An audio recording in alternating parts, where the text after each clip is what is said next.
अब जो हमारा है regulatory requirements for drug approval. अब रेगुलेटरी रिक्वायरमेंट्स क्या क्या हैं जो ज़रूरी होती हैं ड्रग अप्रूवल के लिए। जैसे हमारी ड्रग डेवलपमेंट टीम है, वहाँ पे मल्टी डिसिप्लिनरी एफर्ट लगता है, बहुत लोगों का एफर्ट लगता है एक प्रॉपर ड्रग डेवलपमेंट में या ड्रग अप्रूवल के टाइम पे। साथ ही साथ वहाँ पे साइंटिस्ट अपना एक तरीके से कोलैबोरेशन होता है एक्सपर्ट का, साइंटिफिक, रेगुलेटरी, कमर्शियल डोमेन की, एक ड्रग को डिस्कवरी से रेगुलेटरी अप्रूवल तक पहुँचाया जाए कि हमारा जो ड्रग है डिस्कवरी से रेगुलेटरी अप्रूवल कराया जाएगा। पहले तो डिस्कवर ही की जाएगी ना हमारी ड्रग, चलो डिस्कवर हो गई, डिस्कवर होने के बाद कहाँ तक पहुँचनी है, उसको अप्रूवल कराना है, सही है या नहीं, फिर उसके बाद तो बाकी की चीज़ें बाद में देखी रहेंगी। अप्रूव ही नहीं होगा तो कोई फ़ायदा ही नहीं है उसका। कुछ की रोल्स एंड रिस्पॉन्सिबिलिटीज़ हैं। पहला जो हमारा प्रोजेक्ट मैनेजर होता है वो आपकी टाइमलाइंस, बजट, ऑब्जेक्टिव को देखेगा, जिसमें बहुत सारी रिस्पॉन्सिबिलिटीज़ आती हैं प्रोजेक्ट मैनेजर की। वो टीम के साथ कोऑर्डिनेट करेगा, प्रोजेक्ट प्लान्स को मैनेज करेगा, कम्युनिकेशन करेगा, बातचीत करेगा, ये हमारे प्रोजेक्ट मैनेजर का काम होगा, सब चीज़ मैनेज करेगा एक तरीके से, ठीक है। साथ ही साथ जो क्लिनिकल रिसर्च साइंटिस्ट होते हैं उनका रोल होता है क्लिनिकल ट्रायल में असिस्ट करना और साथ ही साथ सेफ्टी और एफिकेसी बरकरार रखना जो हमारी न्यू ड्रग है, ठीक है।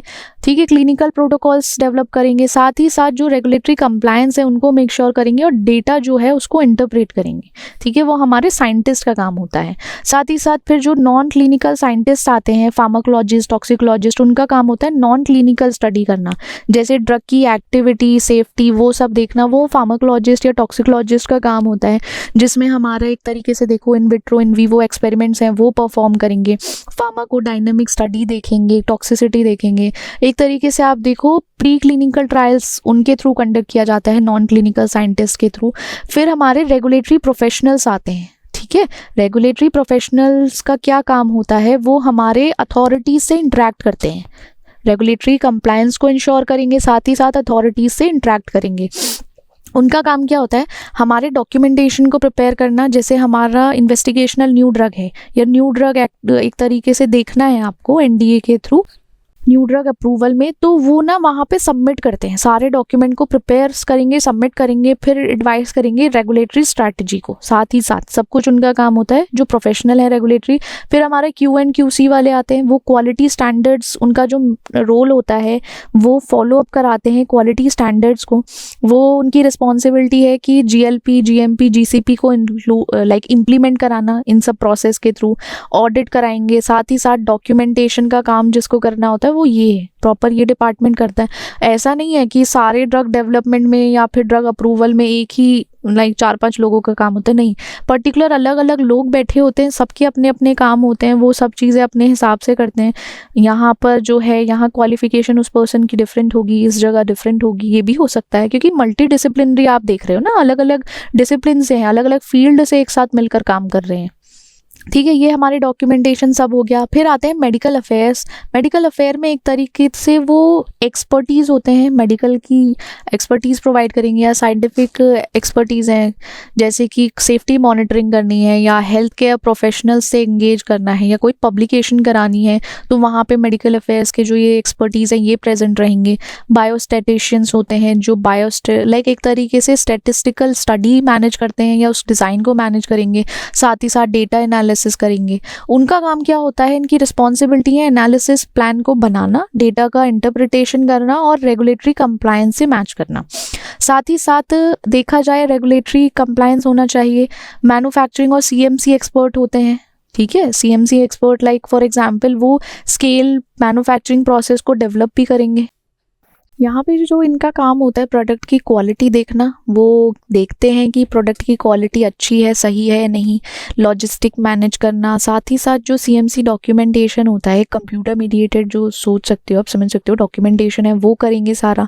फिर हमारा IP आ जाता है, जैसे इंटेलेक्चुअल प्रॉपर्टी, लीगल एडवाइजर्स होते हैं, वो आपकी जो इंटेलेक्चुअल प्रॉपर्टी है उसको प्रोटेक्ट करने के लिए, आपको एक तरीके से लीगली फॉलो करने के लिए आप बताएंगे कि आप पेटेंट कर लो या लाइसेंसिंग करा लो इसकी, जिससे कि रेगुलेटरी फॉलो अप हो सके, एडेरेंस हो सके। तो ये ज़रूरी होता है, ये कंपलसरी है, कंपलसरी नहीं बट आपके लिए बेनिफिशियल है कि आप अपना ये इंटेलेक्चुअल प्रॉपर्टी राइट्स के बेसिस पर उसको पेटेंट करा सकते हो, ठीक है।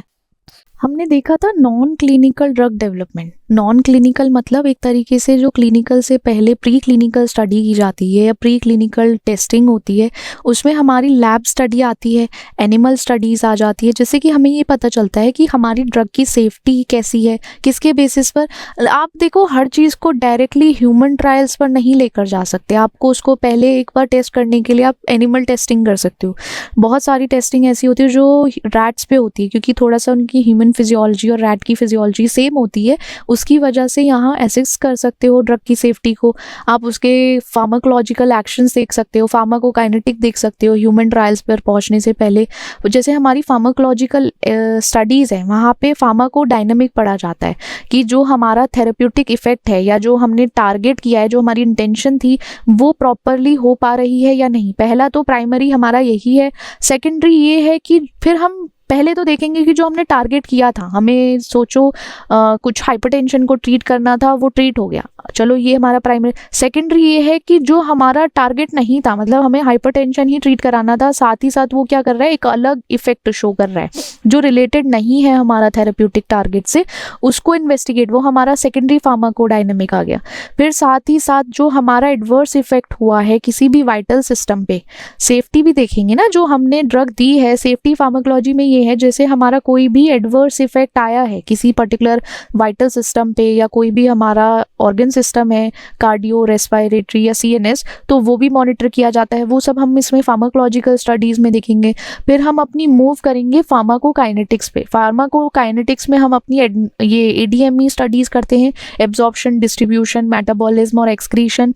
जैसे ही हमारी ड्रग या हमारी जो भी हमें ड्रग टेस्टिंग करनी थी, ड्रग डेवलपमेंट के जो डिस्कवरी की बात करना है, पहले उसको एब्जॉर्प्शन करेंगे। एब्जॉर्प्शन के टाइम पे क्या होगा, वो सर्कुलेशन में पहुंचेगा, हमारे सिस्टमिक सर्कुलेशन में पहुंचेगा, डिस्ट्रीब्यूशन होना शुरू होगा पूरी बॉडी में। फिर मेटाबॉलिज्म के टाइम पर कुछ ऑल्ट्रेशन आएंगे, कुछ ना कुछ तो चेंजेस आएंगे।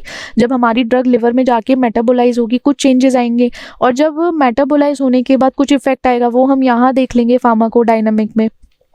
फिर लास्ट प्रोसेस जो आता है, हमारे ड्रग का एलिमिनेशन हो जाता है, बाहर निकल जाती है। कुछ उसके मेटाबोलाइट्स हैं जो मेटाबॉलिज्म होने के बाद फॉर्म होते हैं, या फिर वैसे जो मेटाबोलाइट्स हैं वो एक्सक्रीट आउट होंगे हमारी बॉडी से। फिर हमारी टॉक्सिकोलॉजी स्टडीज़ होती है, इसमें एक्यूट टॉक्सिसिटी या फिर सब एक्यूट टॉक्सिसिटी, ये सब देखा जाता है। एक्यूट टॉक्सिसिटी में इफेक्ट देखते हैं, अगर आपने किसी एनिमल को, पर्टिकुलर एनिमल को सिंगल डोज ड्रग दी है, तो उसके बाद एक एक्यूट टॉक्सिसिटी में उसका इफेक्ट देखेंगे। सब एक्यूट, सब क्रोनिक में ये होता है कि रिपीटेड डोज होती है, ठीक है। एक शॉर्ट ड्यूरेशन के टाइम पर आप मोस्टली देख सकते हो 1 to 14 डेज के बीच में, ठीक है। ये तो आपने सोचो फर्स्ट डे पे जो ड्रग देनी थी वो दे दी, ये ड्रग जो देनी है सब एक्यूट या सब क्रोनिक के लिए चेक करने के लिए 1 to 14 डेज आपने उसको रिपीटेड डोजिंग की है, तो अब तब टॉक्सिसिटी चेक करोगे वो हार्मफुल है या नहीं, कुछ साइड इफेक्ट शो हुआ या एडवर्स इफेक्ट दिखा है। साथ ही साथ क्रोनिक टॉक्सिसिटी में होता है कि लंबे समय तक उसका एक्सपोजर हुआ है, फिर एक्सपोजर के बाद उसने क्या इफेक्ट शो किया है। जैसे बहुत टाइम तक क्या होता है, कुछ स्टडीज़ चलती हैं 3 months की, कुछ स्टडीज़ चलती हैं 6 months की, बहुत लंबी लंबी स्टडीज़ हो जाती हैं, या फिर 28 डेज़ की हो जाती है, ठीक है। या क्रॉनिक बहुत 2-3 months की चलती हैं। तो उससे क्या होता है, जब वो क्रॉनिक टॉक्सिसिटी होती है ना, उससे देखा जाता है कि अगर लंबे समय तक इसका एक्सपोजर रहा ड्रग का, तो क्या इफेक्ट आएगा, लंबे समय तक अगर उसके साथ रहा तो क्या चेंजेस आ सकते हैं। साथ ही साथ हमारे जो पोटेंशियल इफेक्ट्स देखे जाते हैं अदर लेवल पर, क्या जेनेटिक चेंजेस आया है, कैंसरस तो नहीं बन गया है, साथ ही साथ कुछ रिप्रोडक्टिव इफेक्ट आया है, इम्यून इफेक्ट शो किया है, तो वो हम सारा टॉक्सिकोलॉजी स्टडी में देख लेते हैं।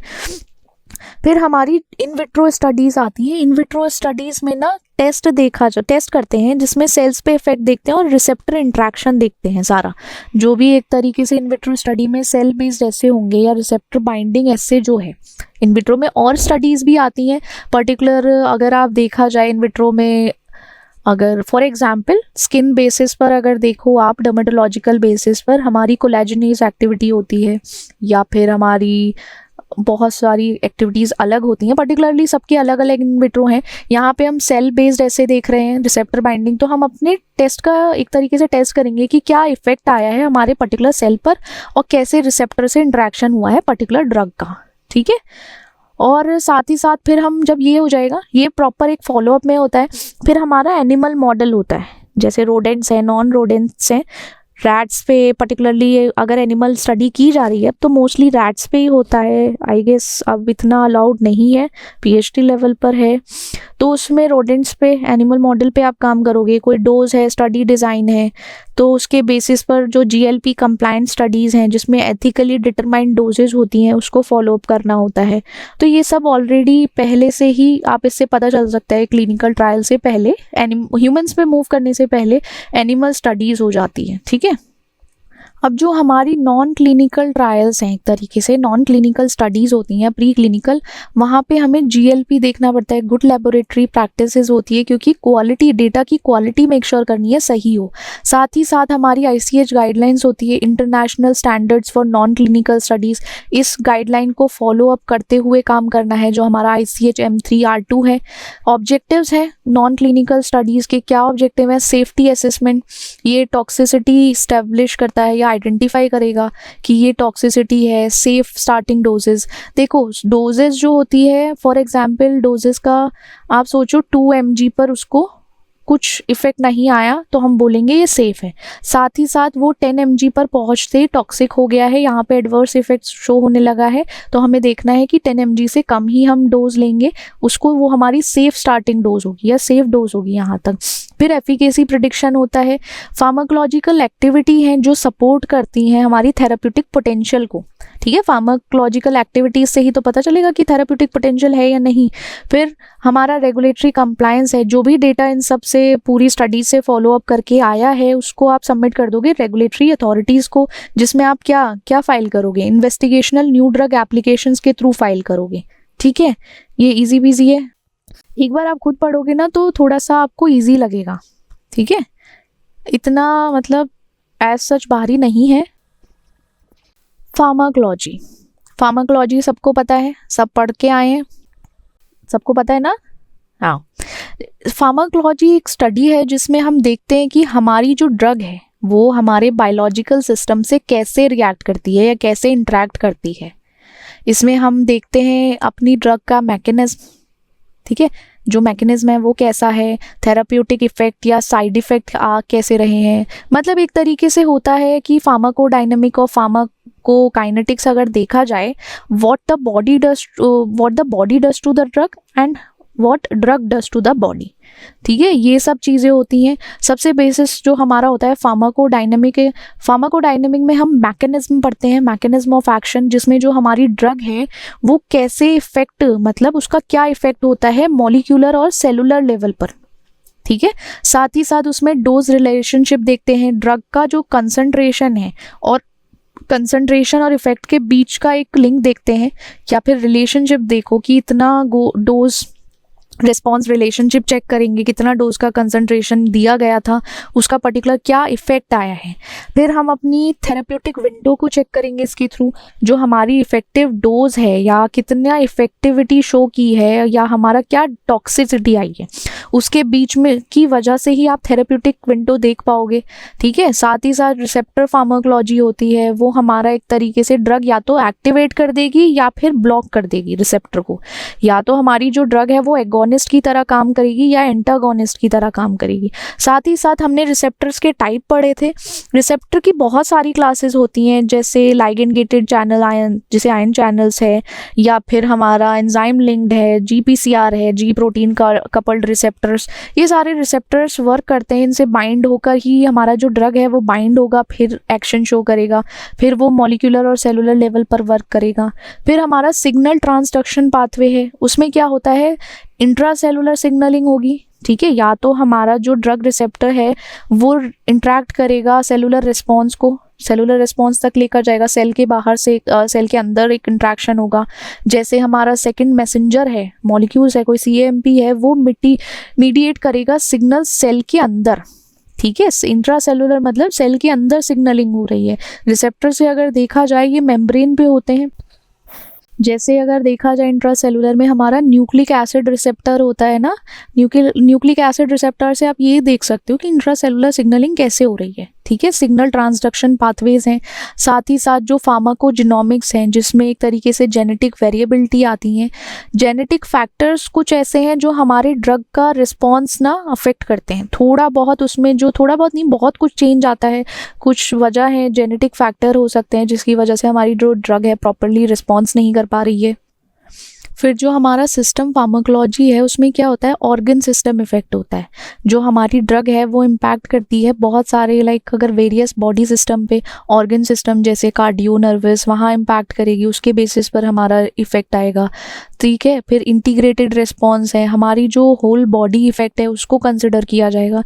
ये हमारी सिस्टम्स फार्माकोलॉजी पे आता है, जो हमारा ऑर्गन सिस्टम है उसमें कैसे वर्क कर रहा है, या बॉडी सिस्टम है उसमें क्या रोल प्ले कर रहा है।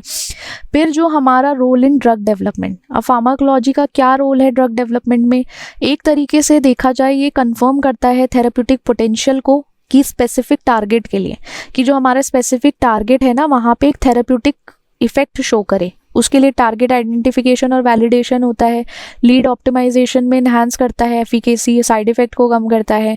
बायोमार्कर डेवलपमेंट में ये होता है कि ये इंडिकेटर है, इंडिकेटर को आइडेंटिफाई करेगा, ड्रग एक्टिविटी का जो इंडिकेटर है ना उसको आइडेंटिफाई करता है। ठीक है, उसकी तरह हेल्प करेगा। अब रेगुलेटरी कंसिडरेशन में हमारी सेफ्टी फार्माकोलॉजी स्टडी आती है, वहाँ पे पोटेंशियली जो भी एडवर्स इफेक्ट होने वाला है या हो सकता है उसको एसेस किया जाता है। साथ ही साथ हमारी फार्माकोलॉजी समराइज क्या करेगा, एक तरीके से वहाँ रेगुलेटरी सबमिशन मतलब ज़रूरी है कि जिससे आप अपने पास जो नॉन क्लिनिकल डेटा आया है या फार्माकोलॉजिकल डेटा आया है उसको आप सबमिट कर सको। ठीक है, वहाँ पे समराइज कर सको, अपने डेटा को बता सको कि ये ड्रग सेफ है, इफेक्टिव है या नहीं, थेरेपीज़ के लिए आने वाले टाइम में आपको यूज़ कर सकते हो नहीं।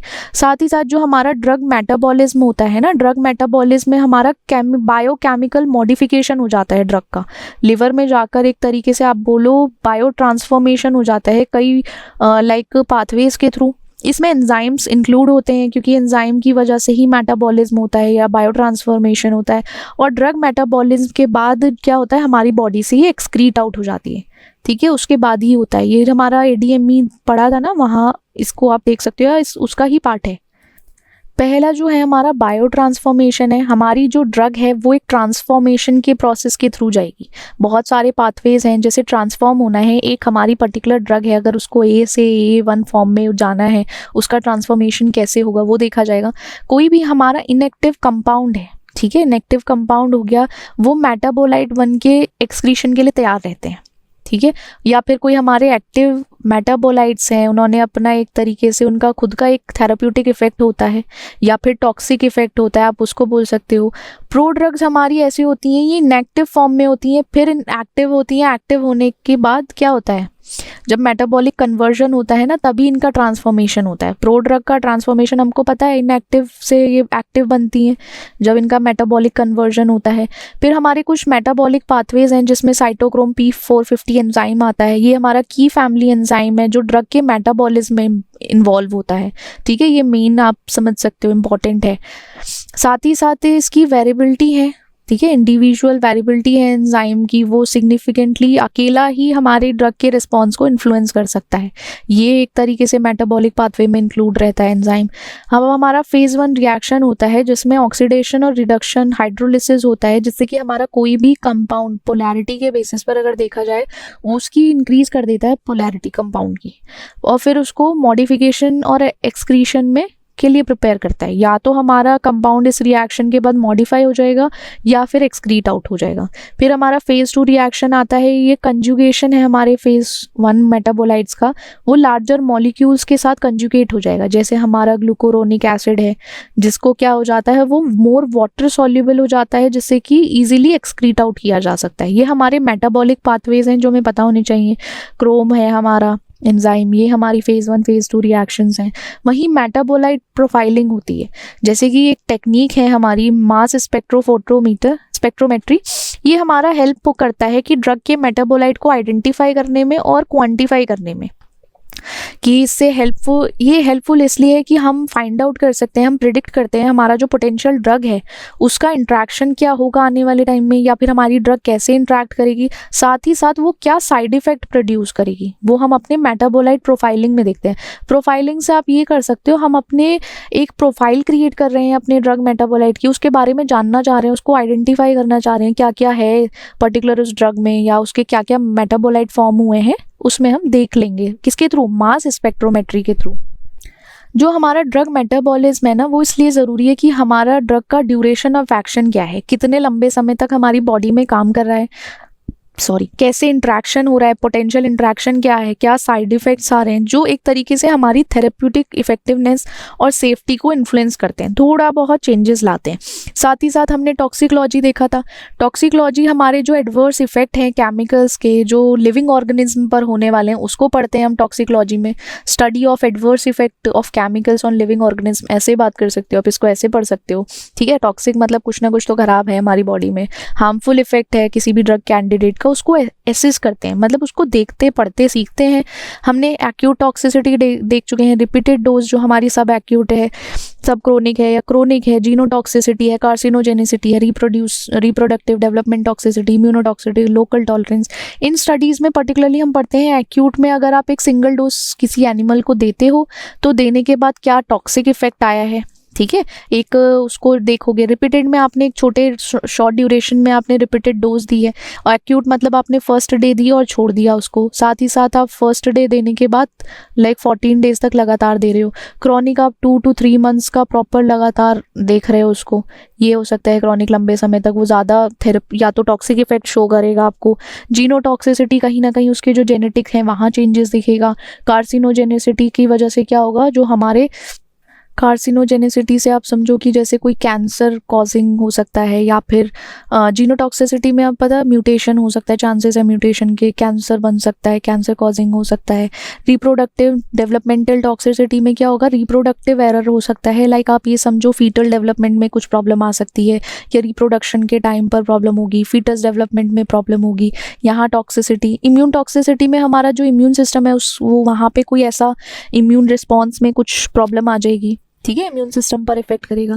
साथ ही साथ जो हमारा लोकल टॉलरेंस होता है ना, लोकल टॉलरेंस में क्या है, जहाँ से एडमिनिस्टर किया गया है पर्टिकुलरली वहाँ पर आप देख सकते हो कि उसको वहाँ पर प्रॉब्लम हुई है। एक माउस है, उसकी अगर बैक पे आपने कुछ ऑइंटमेंट लोशन अप्लाई किया है तो उसको आप वहाँ उसकी स्किन पे एक थोड़ा सा टेम्पररी वो देखोगे, टॉक्सिसिटी देखोगे।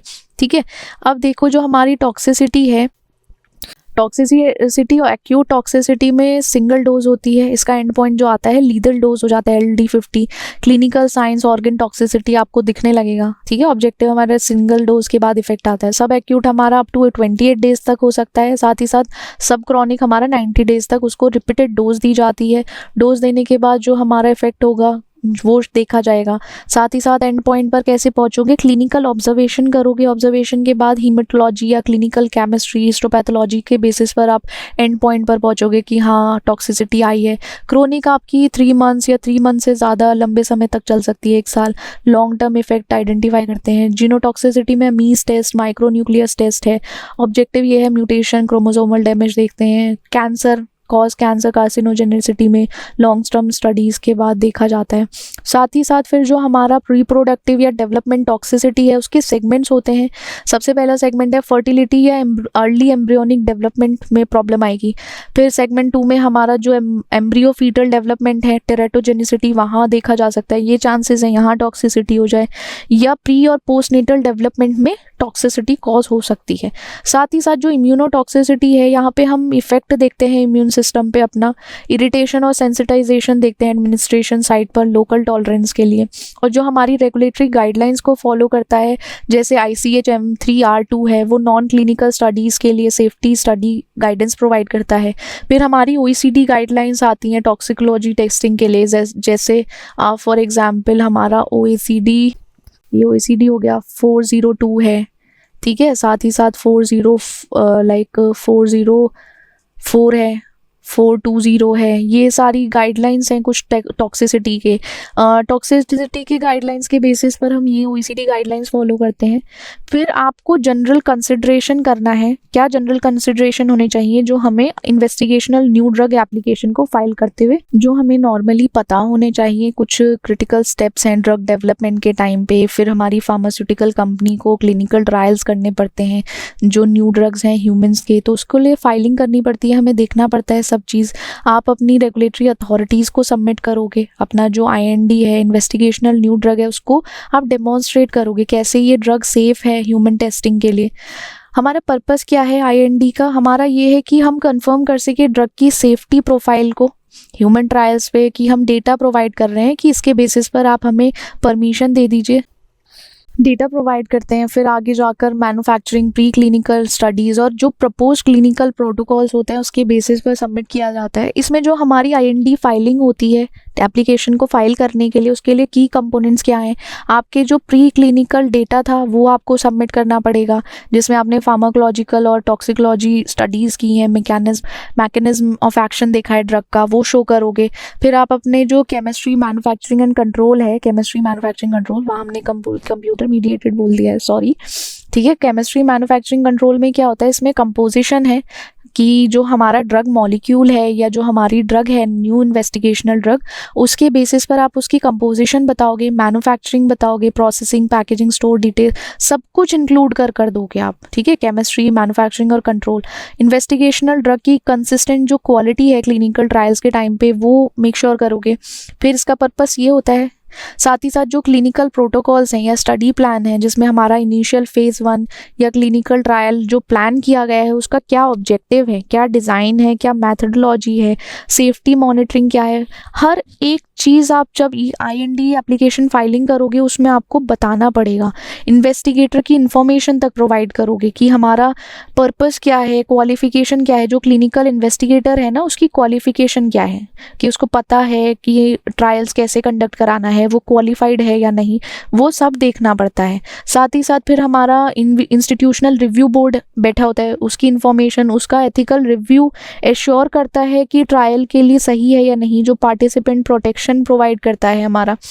अब IND एप्लीकेशंस में भी हमारे जो टाइप्स हैं वो क्या है? एक तो इन्वेस्टिगेटर होता है, एक इमरजेंसी है, ट्रीटमेंट IND है और स्क्रीनिंग है।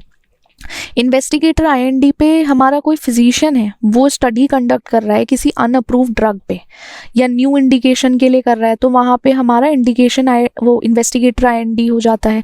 साथ ही साथ हमारी जो इमरजेंसी यूज़ IND होता है, वहाँ एक्सपेरिमेंटल ड्रग यूज़ होती है, कभी भी कोई अर्जेंट सिचुएशन आ सकती है विदाउट प्रायर IND सबमिशन। एक तरीके से इमरजेंसी के बेसिस पर यूज़ किया जा सकता है।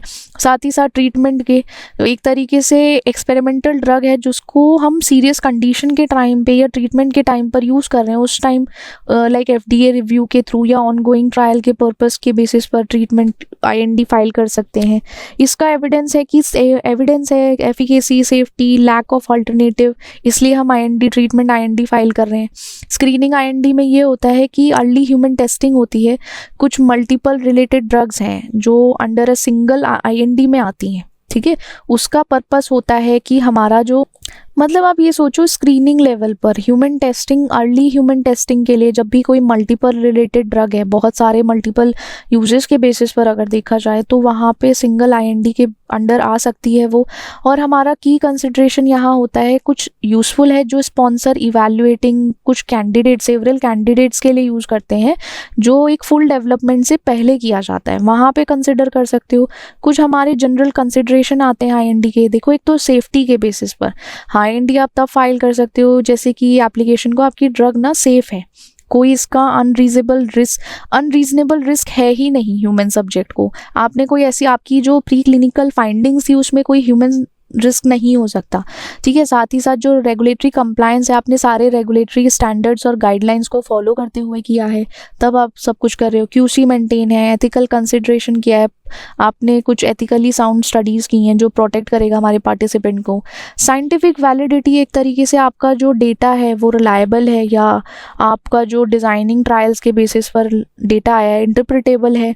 रिस्क और बेनिफिट एनालिसिस पे ये होता है कि हमारा जो एसेस कर पाओगे जो क्या पोटेंशियल रिस्क है या बेनिफिट है, उसको आप जस्टिफाई कर पाओगे ह्यूमन टेस्टिंग के लिए, कि हम इसलिए आगे इसको मूव ऑन करना चाहते हैं लेबोरेटरी लेवल से क्लिनिकल टेस्टिंग पर, तो वहाँ पे फोकस करते हैं ह्यूमन स्टडी के बेसिस पर। फिर हमारा इन्वेस्टिगेटर्स ब्रोशर आता है। इसका पर्पस क्या होता है, यहाँ पे इसको देखा जाए कॉम्प्रिहेंसिव डॉक्यूमेंट होता है जिसमें इन्वेस्टिगेटर या फिर उसकी स्टडी स्टाफ की सारी इन्फॉर्मेशन होती है। ठीक है, नेसेसरी होता है, इसलिए इन्फॉर्मेशन नेसेसरी है क्योंकि वो क्लिनिकल ट्रायल सेफली और इफेक्टिवली कंडक्ट कराएंगे, तो वो अपना एक तरीके से इन्वेस्टिगेटर्स ब्रोशर देते हैं कि हमारे ये जो स्टडी है ये क्यों ज़रूरी है, क्यों क्लिनिकल ट्रायल कंडक्ट किया जा रहा है। जिसमें जो ब्रोशर बनता है वहाँ कंटेंट होता है जिसमें टाइटल पेज और कॉन्फिडेंशियलिटी स्टेटमेंट आती है। टेबल ऑफ कंटेंट में आप सब कुछ उसमें इंक्लूड किया जाएगा, क्या होने वाला है, क्या क्या चीज़ें इंक्लूडेड हैं। फिर समरी होती है, की इन्फॉर्मेशन पूरा प्रॉपर, इंट्रोडक्शन लिखा जाता है, केमिकल का नाम क्या है, स्ट्रक्चर क्या है, क्या मैकेनिज्म ऑफ एक्शन है फार्माकोलॉजिकल प्रॉपर्टीज़ पे। फिर जो हमारा ड्रग है या जिस पे होने वाला है न्यू ड्रग एप्लीकेशन पर, उसका फिजिकल, केमिकल, फार्मास्यूटिकल प्रॉपर्टीज़ लिखी जाती हैं। जो फॉर्मुलेशन हुई है, जो बन चुकी है, उसकी डिटेलिंग प्रोवाइड होती है।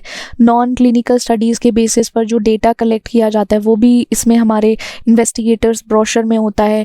इफ़ेक्ट जो ह्यूमन्स पे जो पहले स्टडीज़ हुई हैं, इफ़ एनी, अगर हुई है तो लिख दे सकते हो, नहीं है तो कोई बात नहीं। एडवर्स इफेक्ट, थेराप्यूटिक आउटकम, साथ ही साथ आपका जो समरी है, डेटा की समरी प्रोवाइड करोगे, गाइडेंस इन्वेस्टिगेटर का जो है वो प्रोवाइड करोगे, तो ये सारा हमारा इन्वेस्टिगेटर ब्रोशर में आ जाता है। ये पूरा कंटेंट होता है। अपडेट अगर देखा जाए, इसमें एनुअल रिवीजन होता है। एनुअली देखा जाए, ईयरली बेसिस पर न्यू डेटा रिफ्लेक्ट किया जाता है, अमेंडमेंट्स किए जाते हैं। अगर कोई अलग से इन्फॉर्मेशन अवेलेबल है या कुछ आई है तो उसको इंक्लूड किया जाएगा। फिर हमारा एनडीए आता है। ये हमारी इन्वेस्टिगेशनल न्यू ड्रग थी, अब हमारी न्यू ड्रग एप्लीकेशन है। इसमें क्या होता है, हमारा एक डॉक्यूमेंटेशन हम सबमिट करेंगे, किसे, एफडीए को सबमिट करेंगे कि हमें अप्रूवल दे मार्केट में कोई नई फार्मास्यूटिकल को लॉन्च करने के लिए, या फिर एक तरीके से for sale in the US. साथ ही साथ एनडीए क्या प्रोवाइड करता है कि आपके पास सफिशिएंट एविडेंस हो ड्रग की सेफ्टी के, एफिकेसी और क्वालिटी के, इसके बेसिस पर ही आप फाइल कर सकते हो और अप्रूवल ले सकते हो। की सेक्शन जो होता है हमारे एनडीए का, सबसे पहले एडमिनिस्ट्रेटिव इन्फॉर्मेशन होती है। फॉर्म और कवर लेटर सबमिट करना है आपको। फॉर्म FDA 356H होता है। समरी डॉक्यूमेंट्स, जिसमें आप सब कुछ अपने clinical, non clinical, overall summary provide करोगे। क्वालिटी मॉड्यूल जो है हमारा, जहाँ पे ड्रग सब्सटेंस है, जिसमें हमारी केमिस्ट्री, मैन्युफैक्चरिंग, कंट्रोल आप सब दिखाओगे, सब डिटेल में प्रोवाइड करोगे। फिर ये तो जैसे समरी आ गई, यहाँ डॉक्यूमेंट्स की एक तरीके से नॉन क्लिनिकल स्टडी की रिपोर्ट्स दिखाओगे, क्या रिपोर्ट्स थी, क्या डेटा आया था। साथ ही साथ जो क्लिनिकल स्टडी रिपोर्ट्स दिखाओगे, एफिकेसी स्टडी है या एडवर्स इवेंट हुआ है, ठीक है। ये सब कंप्लीट करने के बाद आप अटैच करोगे स्टैटिस्टिकल डेटा, अटैच करोगे जिसमें मैथडोलॉजी यूज़ की गई है, डेटा लिस्टिंग, टैबुलेशन है, वो सब आप स्टैटिस्टिकल डेटा में लगाओगे। लेबलिंग करोगे, जो आपकी पैकेज इंसर्ट है उसको प्रपोज करोगे। प्रिस्क्राइबिंग इन्फॉर्मेशन है लेबलिंग में आप प्रॉपर उसको जो लेबलिंग यूज़ करने वाले हो, क्या क्या उसमें इन्फॉर्मेशन प्रोवाइड करने वाले हो, वो सब बताओगे। पेटेंट इन्फॉर्मेशन भी दोगे कि आपकी एक एक्सक्लूसिविटी है, आपने किसी का इन्फॉर्मेशन या इंटेलेक्चुअल प्रॉपर्टी चुराई तो नहीं है एक तरीके से, तो उस पर आप पेटेंट के बारे में सारी डिटेल दोगे। साथ ही साथ इन्फॉर्मेशन प्रोवाइड करोगे, अदर इन्फॉर्मेशन, जिसमें हमारा इन्वायरमेंटल असेसमेंट आता है, रिस्क मैनेजमेंट प्लान्स आते हैं। फिर उसके बाद हमारा एफडीए का रिव्यू प्रोसेस स्टार्ट होता है। तो हमारी फाइलिंग रिव्यू करेगा कि एफडीए देखेगा आपने पूरा किया है एनडीए कंप्लीट या नहीं, मतलब पूरी फिलिंग कंप्लीट है या नहीं। फिर एक रिव्यू टीम बैठेगी, वो आपका, उसमें बहुत सारे मल्टी डिसिप्लिनरी, लाइक बहुत सारी अथॉरिटीज़ बैठेंगी अलग अलग डिपार्टमेंट से, वो आपके एनडीए को इवैल्यूएट करेंगे। साथ ही साथ स्टैंडर्ड रिव्यू, टाइम क्लॉक, अगर रिव्यू क्लॉक देखा जाए, स्टैंडर्ड रिव्यू 10 मंथ का होता है, 10 मंथ का। अगर प्रायोरिटी रिव्यू है तो वो 6 मंथ्स का चला जाता है। फिर हमारी एडवाइजरी कमेटी मीटिंग्स होती हैं, वहाँ एक्सटर्नल एक्सपर्ट्स बैठते हैं जो कंसल्ट करते हैं। साथ ही साथ जो एफडीए डिसीजन है वो अप्रूवल प्रोवाइड करता है या रिस्पॉन्स लेटर प्रोवाइड करता है, अगर रिक्वायरमेंट है या नहीं। और अगर नहीं आपका अप्रूवल होता है डिनाइल में, मतलब वो आपका डिनाई भी कर सकते हैं। फिर क्लिनिकल रिसर्च इन ड्रग डेवलपमेंट, क्लिनिकल रिसर्च के बेसिस पर देखा जाए जो इंडस्ट्रियल फार्मेसी है उसमें हमारा एम होता है कि हम अपनी जो न्यू फार्मास्यूटिकल है कुछ भी उसकी सेफ्टी और एफिकेसी बरकरार रखें। साथ ही साथ किसके थ्रू, एक सीरीज़ होती है क्लिनिकल ट्रायल की फेज़ 1 से 4 के बीच में जो हमारी क्लिनिकल रिसर्च की, वो हमारी क्या देखेगी, हमारी जो डोजेज है उसकी सेफ्टी इवैल्यूएट करेगी, साथ ही साथ इफेक्टिवनेस, साइड इफ़ेक्ट्स जो मेन नॉर्मल हमारे हैं जो हमें ज़रूरी हैं चेक करने वही है, ठीक है। साथ ही साथ जो हमारे क्लिनिकल ट्रायल के फेजेस हैं, फेज़ 1, फेज़ 2, फेज़ 3, फेज़ 4, जिसमें 20 to 100 छोटे हेल्दी लाइक एक स्मॉल ग्रुप ऑफ पीपल लेते हैं हेल्दी वॉलंटियर या पेशेंट, जिसमें 100 to 300 safety, tolerability, pharmacokinetic, pharmacodynamics देखते हैं।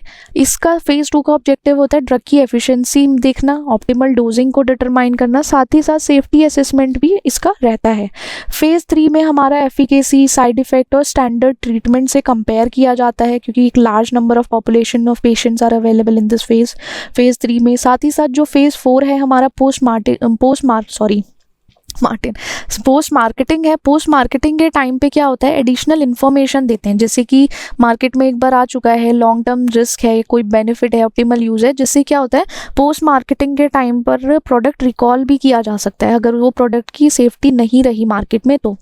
फिर रेगुलेटरी कंप्लायंस कुछ होते हैं, clinical trials must follow regulatory standards, ये सबको पता है रेगुलेटरी स्टैंडर्ड फॉलो करना है, जो हमारे गुड क्लिनिकल प्रैक्टिसेस हैं, GCP है उसको फॉलो करना है, जिसमें हमारी एथिकल कंसिडरेशन आती हैं, इन्फॉर्म्ड कंसेंट है, रिगोरस मेथडोलॉजीज हैं, वो सब हमारे रेगुलेटरी कंप्लायंस में आ जाती हैं अगर GCP फॉलो करोगे। डेटा एनालिसिस करके आपको रिपोर्ट करना है जैसे कि आप NDA न्यू ड्रग एप्लीकेशन के लिए फाइल करते हो। फिर आती है हमारी bio equivalence studies. Bio equivalence studies को कंडक्ट इसलिए किया जाता है, हमारा जेनरिक ड्रग प्रोडक्ट है उसको आपको डेमोन्स्ट्रेट करना है कि वो सेफ है, इक्विवेलेंट है हमारे ब्रांड के, ठीक है, उसके किस टर्म में, बायो अवेलेबिलिटी के बेसिस पर। आप ये बताओगे जो पेटेंटेड ड्रग थी वो हो चुकी है, अब जेनरिक ड्रग बनी है, जेनरिक ड्रग प्रोडक्ट जो है वो जो ड्रग लाइक ब्रांडेड ड्रग थी उसके इक्वल है या नहीं, किस बेसिस पर, एक तो हमारी बायो अवेलेबिलिटी के टर्म्स में अगर देखा जाए, ठीक है, ये हमारा बायो इक्विवेलेंस होता है।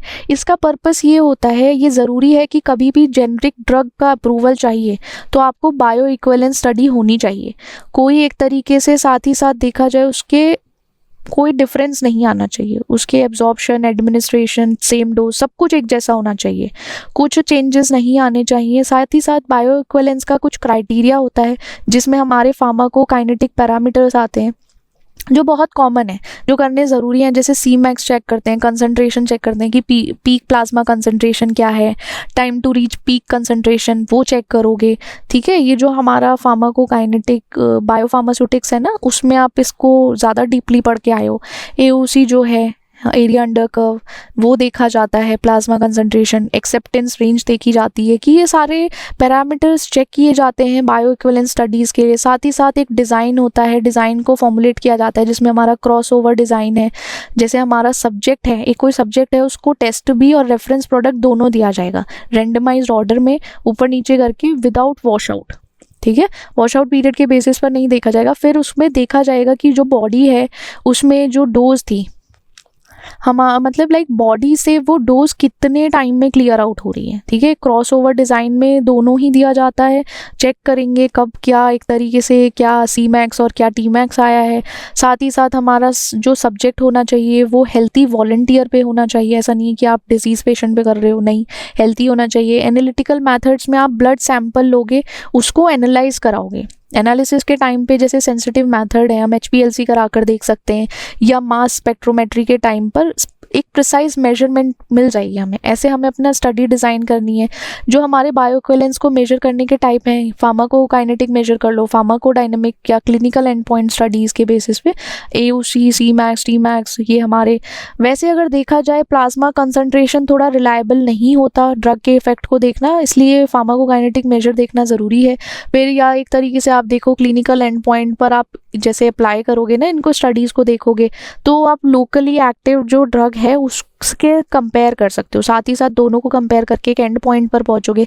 रेगुलेटरी रिक्वायरमेंट्स हैं, गाइडलाइंस हैं, एफडीए ने गाइडलाइंस प्रोवाइड की हैं बायो अवेलेबिलिटी और बायो इक्विवेलेंस स्टडीज़ पे, उनको फॉलो अप करना है या उनको फॉलो करना है हमको, और फॉलो करने के बाद उसके बेसिस पर डेटा प्रोवाइड करना है। आप डेटा को सबमिट, जब डेटा हो जाएगा बायो इक्विवेलेंस स्टडीज़ का, तो आपको उसको एब्रीवेटेड न्यू ड्रग एप्लीकेशन के थ्रू जेनरिक ड्रग अप्रूवल के लिए सिलेक्ट करना है।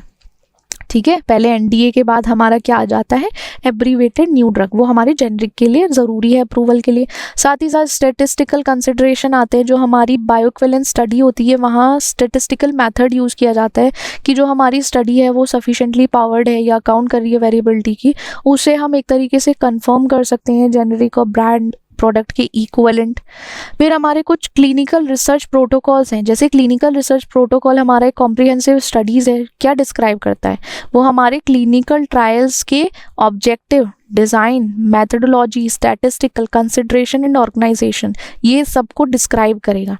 हमारे जो इसमें clinical trials, clinical research protocols के जो की एलिमेंट्स हैं, टाइटल आएगा, क्या स्टडी टाइटल है, protocol number, version, date, sponsor information, सब कुछ हमारे टाइटल पेज में आता है। फिर साइनॉप्सिस प्रेजेंट करोगे, जिसमें आपका डिज़ाइन होगा, सारा ड्रग का डिज़ाइन वो प्रेजेंट करोगे। टेबल ऑफ कंटेंट में जितना आपने सब कुछ लिखा है वो सब फॉलो अप करोगे।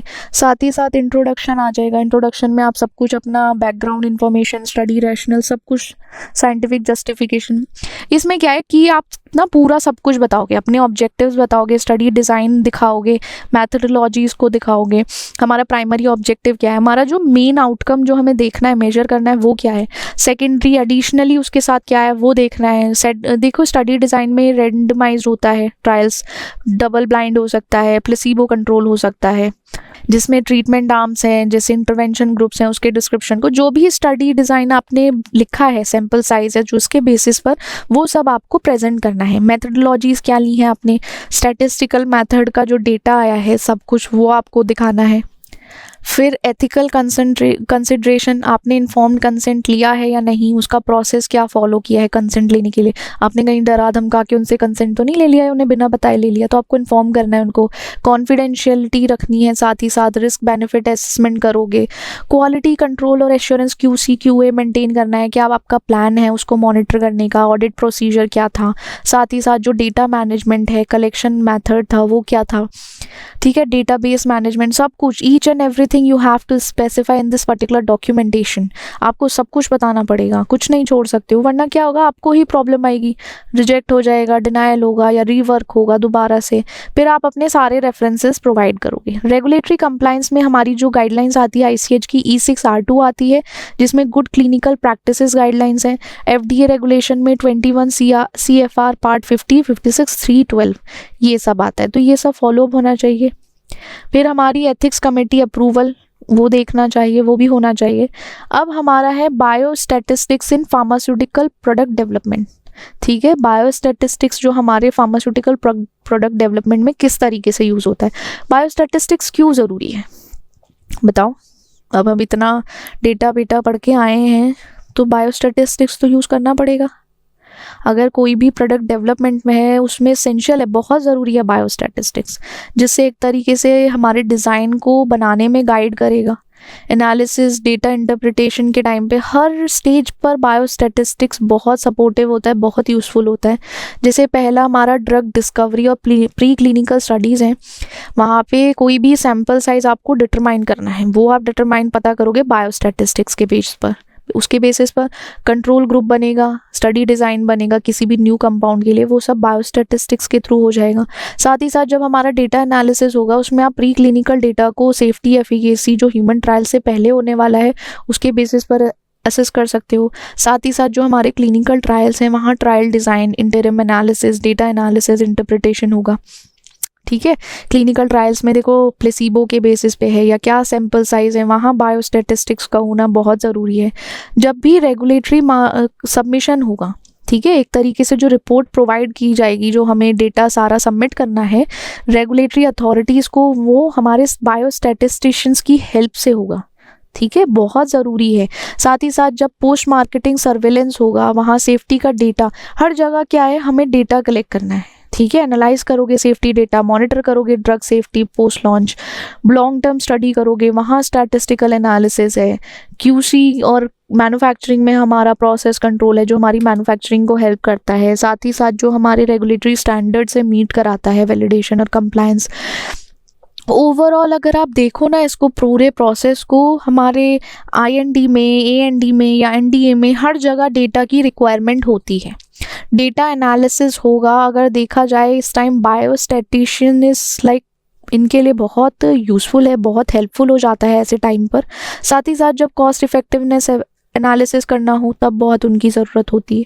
रियल वर्ल्ड एविडेंस और बिग डेटा एनालिटिक्स जो होते हैं, वहाँ पे रियल वर्ल्ड में जाओगे या डाइवर्स सोर्सेज के बेसिस पर या हेल्थ रिकॉर्ड्स के बेसिस पर, तो आपको एक तरीके से वो इंसाइटफुल देते हैं, आपको ना इंसाइट दे देंगे किसी भी ड्रग की परफॉर्मेंस पर। वो बता देंगे अगर एक ग्राफ है प्रॉपर, उस पर क्या चार्ट है, क्या मूवमेंट है या क्या जो भी चीज़ है, वो हमें बायोस्टैटिस्टिक्स के थ्रू पता चल जाती है। बायोस्टैटिस्टिशियंस बहुत इसमें हेल्पफुल होते हैं। अब जो डेटा प्रेजेंटेशन होता है FDA सबमिशन में, वहाँ एक तरीके से जो इफेक्टिव डेटा सब प्रेजेंटेशन होना है वो ज़रूरी होता है। रेगुलेटरी सबमिशन के टाइम पर बायोस्टैटिस्टिक्स काम आएगा, ठीक है। अगर देखा जाए तो FDA ना एक तरीके से डेटा को चाहता है वो थोड़ा सा ना क्लियरली आप उसको बताओ, क्लियरली प्रेजेंट करो, एक्यूरेटली एक स्टैंडर्डाइज फॉर्मेट में प्रेजेंट करो जिससे रिव्यू के लिए ईजी कर पाए। भैया उनके पास भी बायोस्टैटिशियन बैठे हुए हैं, वो भी रिव्यू करेंगे अच्छे से। फिर हमारे इलेक्ट्रॉनिक कॉमन टेक्निकल डॉक्यूमेंट आता है, ये एक तरीके से इलेक्ट्रॉनिकली फाइल किया जा सकता है। इसका स्ट्रक्चर क्या है, हमारे 5 मॉड्यूल्स होते हैं, उस मॉड्यूल्स में हमारे एडमिनिस्ट्रेटिव इन्फॉर्मेशन आती है, समरी आती है, क्वालिटी, नॉन क्लिनिकल और क्लिनिकल डेटा का। एक तरीके से आप समझो ये इस पर्टिकुलर डॉक्यूमेंट में ये सब प्रेजेंट होता है, 5 मॉड्यूल्स बने होते हैं। और इससे क्या होगा, कंसिस्टेंसी रहती है सबमिशन के टाइम पे, मतलब एक तरीके से कंसिस्टेंसी मेक श्योर करता है पूरे सबमिशन के टाइम पे, ऊपर नीचे ना हो, आगे पीछे ना हो। और फिर जो हमारे क्लिनिकल डेटा इंटरचेंज स्टैंडर्ड कॉन्स्ट्रियम है, ठीक है, उसके बेसिस पर आप देखो हमारा स्टडी डेटा टैबुलेशन जो मॉडल है वो ऑर्गेनाइज करता है डेटा कलेक्टेड, जो क्लिनिकल ट्रायल्स के टाइम पे हमने डेटा कलेक्ट किया है ना उसको ऑर्गेनाइज करके रखेगा। एनालिसिस डेटा मॉडल क्या करेगा, एक तरीके से जो डेटा है उसको स्ट्रक्चराइज करेगा एनालिसिस के बेसिस पे।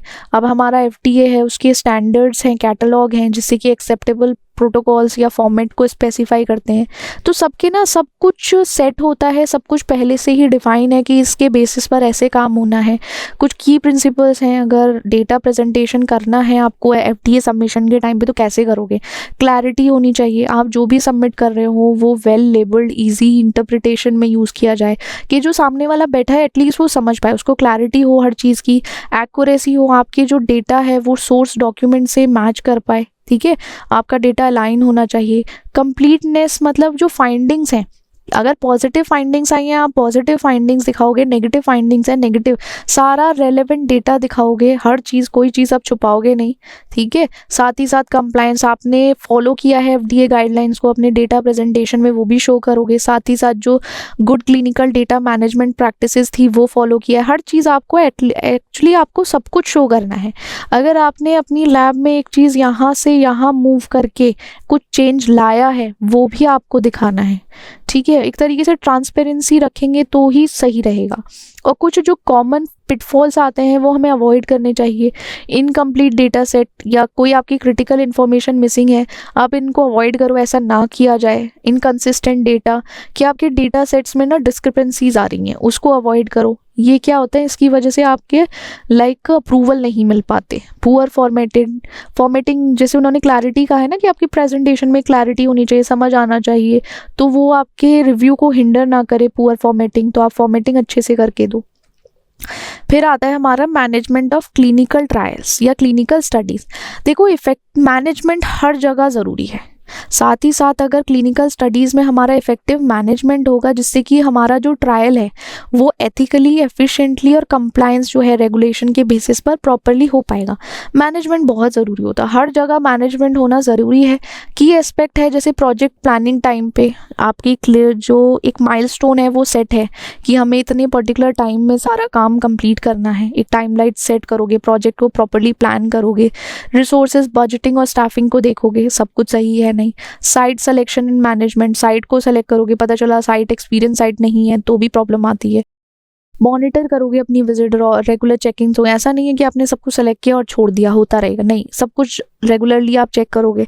रेगुलेटरी कंप्लायंस में हमारे जो प्रोटोकॉल्स हैं, डॉक्यूमेंटेशन है, ऑडिट प्रिपरेशन है, वो सब होने चाहिए। Data management, collection, cleaning, database logs, मतलब सारा डेटा एनालिसिस आपको करते रहना चाहिए। सेफ्टी मॉनिटरिंग होगी, जो एडवर्स इवेंट रिपोर्टिंग है वो आपका टाइमली डॉक्यूमेंट होना चाहिए। साथ ही साथ जो डेटा सेफ्टी मॉनिटरिंग बोर्ड है उसकी इंडिपेंडेंट ओवरसाइट है, वो कभी भी देख सकता है, ठीक है। साथ ही साथ कम्युनिकेशन, स्टेक होल्डर्स को उनको अपडेट करना है, इशू रिजोल्यूशन, प्रॉब्लम्स को एड्रेस करना है, क्यूए मेंटेन करना है। क्यूए आप कैसे एसओपीज गाइडलाइंस को जो कंडक्ट हैं वो होनी चाहिए। क्वालिटी कंट्रोल चेक्स, जो ऑनगोइंग असेसमेंट है वो प्रॉपर्ली होते रहें। साथ ही साथ क्लोज आउट एक्टिविटीज़ होनी चाहिए, जैसे कि फाइनल रिपोर्ट है आप उसको समराइज करोगे स्टडी फाइंडिंग्स को, या रेगुलेटरी सबमिशन के टाइम पे आप नेसेसरी डॉक्यूमेंटेशन है सब कुछ प्रोवाइड करोगे। ये नेसेसरी चीज़ें हैं जो ज़रूरी होती हैं हमारी मैनेजमेंट में। और साथ ही साथ कुछ चैलेंजेस आते हैं, उनके सॉल्यूशंस भी हमें देखने हैं। जैसे पार्टिसिपेंट रिक्रूटमेंट है, इसका चैलेंज होता है कि एनरोलमेंट टारगेट मीट करना होता है, ठीक है, मीटिंग एनरोलमेंट टारगेट। साथ ही साथ इसका सॉल्यूशन है effective outreach and engagement strategies. आपको आउटरीच और एंगेजमेंट स्ट्रैटेजीज, इसका सॉल्यूशन आप प्रोवाइड करा सकते हो, जो चैलेंज और सॉल्यूशन है। साथ ही साथ हमारे प्रोटोकॉल डिविएशन है, वहाँ पे जो हम स्टडी कंडक्ट करते हैं ना, वहाँ पे कुछ ना कुछ वेरिएशंस आते रहते हैं। उसका सॉल्यूशन है कि ट्रेनिंग होती रहे, साथ ही साथ रोबस्ट मॉनिटरिंग चलती रहे, तो ये चैलेंज नहीं आएगा। डेटा इंटीग्रिटी में कि हमारा रिलायबल डेटा हो, तो हमें क्या इम्प्लीमेंट करने पड़ेगा, अपना स्ट्रिंजेंट डेटा मैनेजमेंट प्रैक्टिसेस। इसके थ्रू ही आपका जो डेटा है वो रिलायबल होगा, उसमें ऊपर नीचे कुछ हेर फेर नहीं होगी। साथ ही साथ जो रेगुलेटरी कंसिडरेशन है, जिसमें हमारा गुड क्लिनिकल प्रैक्टिसेस कंप्लायंस आते हैं, वो आपके फॉलो अप होने चाहिए। Adherence to ethical and quality standards, ethical और क्वालिटी स्टैंडर्ड्स को फॉलो करें। रेगुलेटरी इंस्पेक्शन में जो ऑडिट्स हैं एजेंसीज ने प्रिपेयर किए हैं वो पूरे हो पाएँ। तो ये सारे हमारे सारे कंसिडरेशन होते हैं, हमें सब कुछ देखते रह के देख करके हम सब कुछ कर सकते हैं। जैसे हमारा IND हमने देखा, IND कैसे एप्लीकेशन फाइल अप होता है, NDA कैसे होता है, हमारा AND कैसे होता है, फिर आपके जो क्लिनिकल प्रैक्टिसेस हैं वो कैसे हैं, मैनेजमेंट क्या है। तो हमने बहुत सारी चीज़ें देख ली हैं। तो अब एक एक करके पढ़ना, धीरे धीरे करके पढ़ना तो ईजी रहेगा ये।